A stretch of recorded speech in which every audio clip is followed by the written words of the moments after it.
this video, I'll be discussing a contemporary issue in the field of training and development, which is resistance to organizational change, especially among employees and Malaysian public sector. The journal article I'm reviewing is titled A Narrative Review on the Resistance to Organizational Change, Commissioning of Organizational Change through Effective Communication among Malaysian Public Sector Employees, and this article was published in 2025. This issue is important because organizational changes is unavoidable today with digital transformation, new system, and new ways of working. But if employees resist, even the good changes will lead to a failure. The article highlights that public sector employees in Malaysia are experiencing high resistance toward organizational change.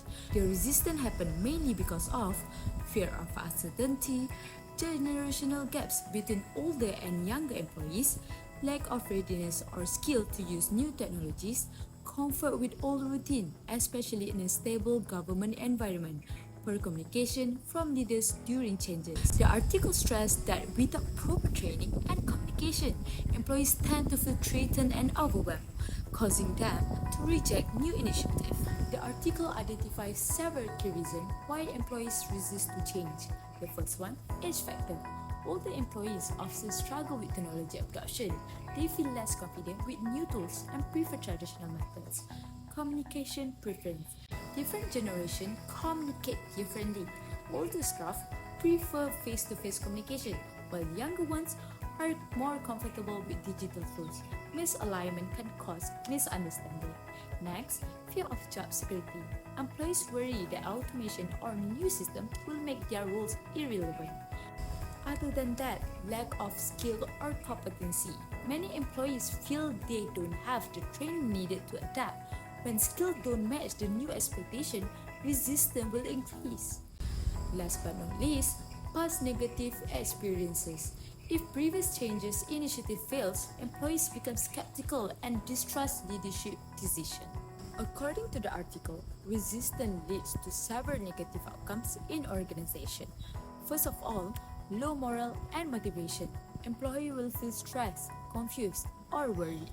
Next, conflict between department or teams, especially when some groups accept the changes faster than the others. Other than that, productivity drops because of employees take longer to adjust or avoid the new system.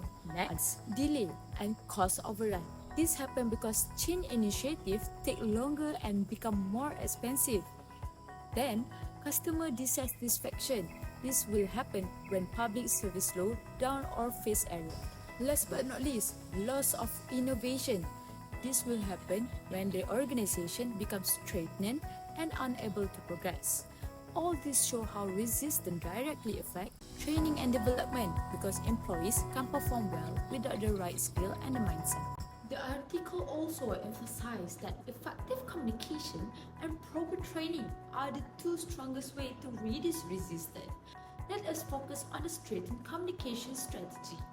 Leaders need to communicate why the change is happening, what are the benefits, how employees will be supported, clear steps and timelines. Communication must be frequent, transparent, and delivered through multiple channels like town halls, email, WhatsApp group, internet, or face-to-face briefing for all the employees. Next, leadership involvement. Leaders must show confidence in the change and act as a role models. Employees are more likely to accept new initiatives when leaders listen, respond to their concerns, and involve them in decision making. Other than that, proper training and upskilling. Training plays a huge role in reducing fear and increasing readiness.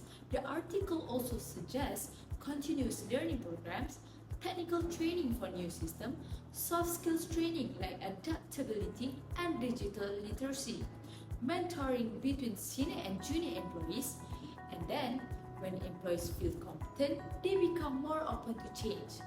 Last but not least, build a supportive organizational culture. Encourage a culture that values collaboration, open communication, feedback, and innovation. This makes change feel less threatening and more like a natural part of their work. To conclude, the issue of resistance to organizational change is a major challenge in the Malaysian public sector and indirectly impact training and development. The article shows that resistance usually comes from fear, skills gap, communication problem, and generational differences. However, with strong leadership, clear communication, and effective training, organization can help reduce resistance and help employees adapt more smoothly. Overall, this study highlights that communication and training are not just supportive activities, they are essential drivers of a successful organizational change. That's all from me. Thank you for listening. Bye! Makes it hard.